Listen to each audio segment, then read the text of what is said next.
আমাকে অনেকেই করে, কিন্তু আল্লাহ তো মানুষকে পরীক্ষা করে।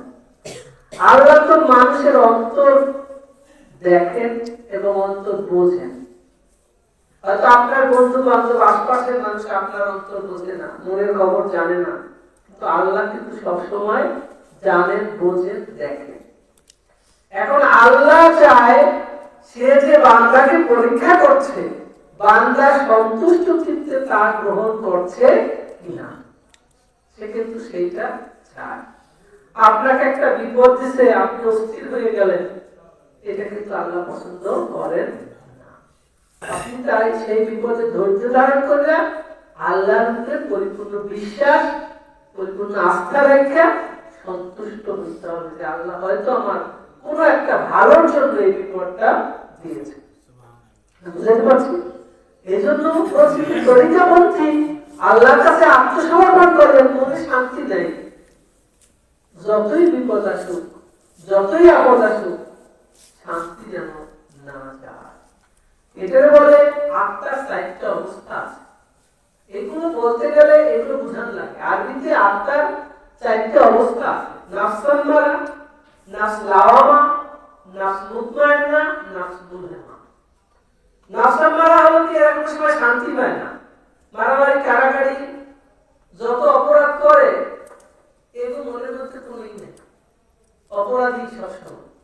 এরপর নাফস লাওয়ামা।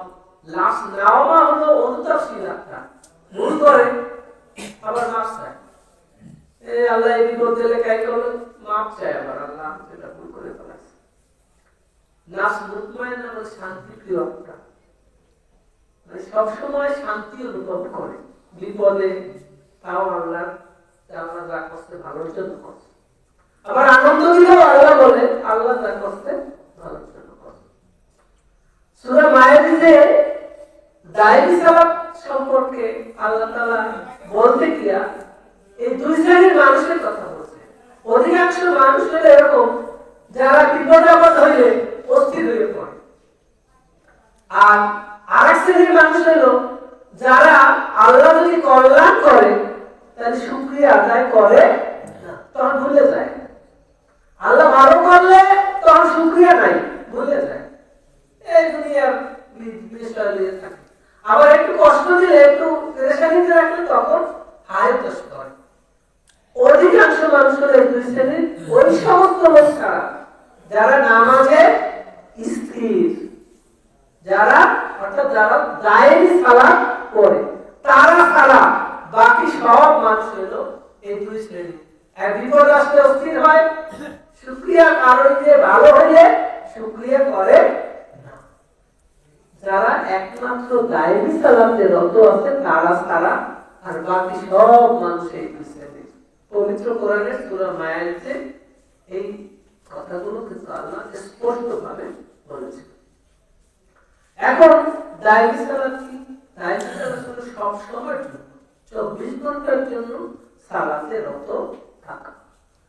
5 ওয়াক্ত হলো সময়ভিত্তিক সালাত, সেটাও দরকার আছে, কিন্তু তরিকতের পথে যারা থাকবে তাদেরকে এই কায়েম এবং দায়েম, এই দায়েমি সালাতে রত থাকতে হয় সব সময় জন্য। অর্থাৎ সব সময় আল্লাহমুখী হওয়া, সব সময় আল্লাহর জিকিরের মধ্যে থাকা। যতবার আপনার নিঃশ্বাস প্রশ্বাস থাকে, এই দমের সাথে আল্লাহকে সব সময় রাখতে হয়। অর্থাৎ যতবার আপনার শ্বাস প্রশ্বাস আসবে ততবারই যেন আল্লাহর নাম এই শ্বাস প্রশ্বাসে থাকে। একটা মুহূর্ত যেন এই আল্লাহর নাম ছাড়া আপনার নিঃশ্বাস বের না, একটা কাজও যেন আল্লাহর সাক্ষী ছাড়া, আল্লাহর স্মরণ ছাড়া না হয়। একটা খাবারও যেন আল্লাহর নাম ছাড়া গ্রহণ করা না হয়। সবসময় আল্লাহর ধ্যানে, আল্লাহর জ্ঞানে, আল্লাহর গুণে থাকতে হবে। এটা হলো তরিকতপন্থীদের মূল কাজ। আমি একটু সময় আসলাম বৃহস্পতিবার, মাহফিল করলাম, জিকির করলাম, অনেক কষ্ট করলাম, বাকি 6 দিন কোনো খবর নাই।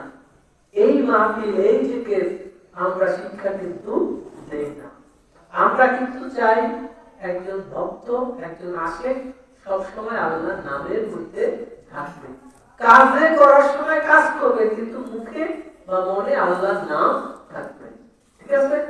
কাজ করবা, সাথে সাথে আল্লাহর নাম। আপনি ভুল হইতে গেছেন, ধান বলতে কি করতে গেছেন, যখন আপনি ধানটা রুইবেন, নাম হবে আল্লাহ, স্মরণ থাকবে, চেহারা থাকবে কার? পীরের চেহারা, নাম হবে আল্লাহ। আপনি একটা কাজ করতে গেছেন, ধান কাটতে গেছেন, স্মরণ থাকবে পীরের চেহারা, নাম থাকবে আল্লাহ, অন্তরে জেগে থাকবে আল্লাহ। এই যে সব সময়ের জন্য আল্লাহ স্মরণে থাকা, জেগে থাকা, এটি হলো একজন বান্দার কাজ। এইটা বললে, এই কথা বললেন না আমরা নামাজ পড়বো না, পড়তে, এই কথা কখনো চিন্তা করবেন না। যতটুকু সম্ভব চেষ্টা করবেন পাঁচবার নামাজ পড়ে তারপর থেকে করা, এটা কোরআনের নির্দেশ। এই জন্য শরীয়তের বিধানগুলো পালন করার চেষ্টা করবেন। আমাদের অনুরোধ, শরীয়তের বিধানগুলো নজরুল হক নবী লিখেছেন, শাহ আলম হক নবী ভক্তদের নির্দেশ দিয়েছেন, অনেক ভক্তদের নির্দেশ দিয়েছেন, যাদের দিয়েছেন তারা জানে। আমরাও সেই অনুরোধটা করছি, আমরা যেন সহজ সতর্ক, আমরা মোনাজাতে বলি সহজ পথ, সত্য পথ আমাদেরকে যেন দেখায়। আমরা যেন এই দরবারে এসে আল্লাহকে না ভুলতে পারি, এই দরবারে এসে বেশি বেশি আল্লাহর স্মরণ থাকতে পারি। এখন দেখেন, কাজকর্ম করেন, জেগে রাস্তায় করেন, নামাজ পড়েন, রোজা রাখেন, কিন্তু কাজ হালাল না, রুজি রোজগার হালাল না। আপনার সম্পত্তির মধ্যে একজন শরীরটাকে ঠকাইয়া আপনি খান, কখনো আপনার ইবাদত কবুল হবে না।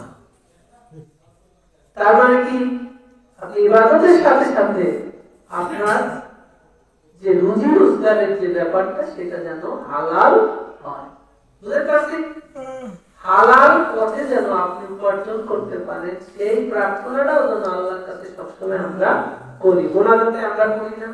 প্রত্যেক মোনাজাতে আমরা আল্লাহর কাছে কি চাই?